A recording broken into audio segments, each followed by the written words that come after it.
একমাত্র বাংলাদেশেই সম্ভব রাতারাতি ধনী হয়ে যাওয়ার, যদি সে অবৈধভাবে সম্পদ অর্জন করতে চায় বা অর্জন করার সুযোগ থাকে।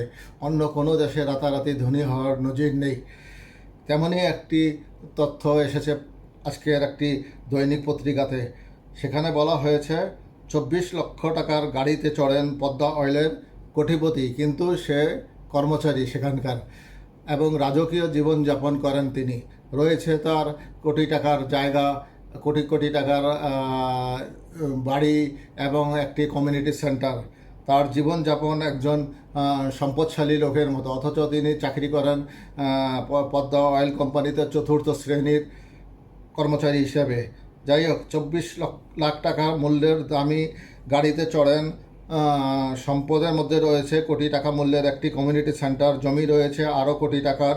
এত সব সম্পদের মালিক 4র্থ শ্রেণীর কর্মচারী নাসির উদ্দিন। তিনি পদ্মা অয়েল কোম্পানি লিমিটেডের ব্লোমারিয়াল সুপারভাইজার। শুধু সুপারভাইজার পদ অর্থাৎ 4র্থ শ্রেণীর কর্মচারী পদে আসীন হয়ে সে এত টাকার মালিক। তাহলে উচ্চপদস্থ কর্মকর্তারা কত হাজার কোটি টাকার মালিক সেটা ভাষায় প্রকাশ করা যায় না। বিগত আওয়ামী লীগ সরকারের আমলে কী পরিমাণ পুকুর চুরি, সাগর চুরি হয়েছে তা অনুমেয়। যাই হোক আর কি, তিনি পদ্মা অয়েল কোম্পানি লিমিটেডের সুপারভাইজার হিসেবে আছেন। পাশাপাশি তিনি কোম্পানির সিপিএর সাধারণ সম্পাদক, অর্থাৎ কর্মচারী ঐক্য ফেডারেশন যেটাকে বলা হয়, ইউনিয়ন যেটাকে বলা হয়, সেই ইউনিয়নের সাধারণ সম্পাদক। এই ইউনিয়নের পদে থেকে উনি প্রভাব খাটিয়ে বিভিন্ন দুর্নীতির আশ্রয় নিয়ে আজ এত সম্পদশালী হয়েছেন। দুর্নীতি দমন কমিশনের তদন্তে নাসিরের অবৈধভাবে কোটি টাকার সম্পদের মালিক হওয়ার তথ্য উঠে আসে। তিনি এইসব সম্পদ যাতে স্থানান্তর করতে না পারেন, এ কারণে গত মাসের শেষের দিকে ক্রোকের নির্দেশ দিয়েছেন আদালত।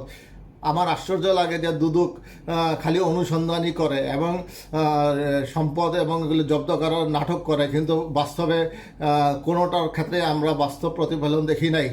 আরও উল্লেখ করা যেতে পারে যে বিভিন্ন সন্ত্রাসী অবৈধ সম্পদ অর্জনকারীরা তাদের দেশ থেকে নিষেধাজ্ঞা দেয় কখন, যখন তারা দেশ ছেড়ে পালিয়ে যায়, সে ঠিক তারপরেই তারা দেয়।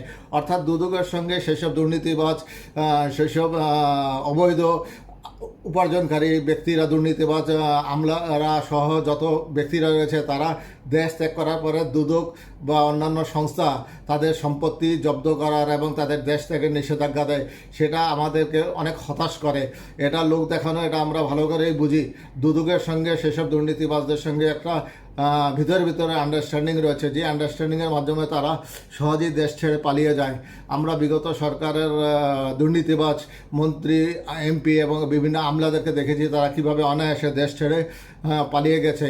তারপরে পালানোর পরে দুদক তাদের দেশ থেকে নিষেধাজ্ঞা দেয়। তার মধ্যে একটি অন্যতম উদাহরণ দিতে পারি, সাবেক ভূমিমন্ত্রী সাইফুজ্জামান চৌধুরী।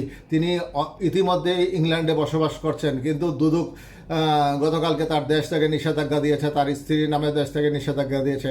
এটা হাস্যকর ছাড়া আর কিছুই নয়।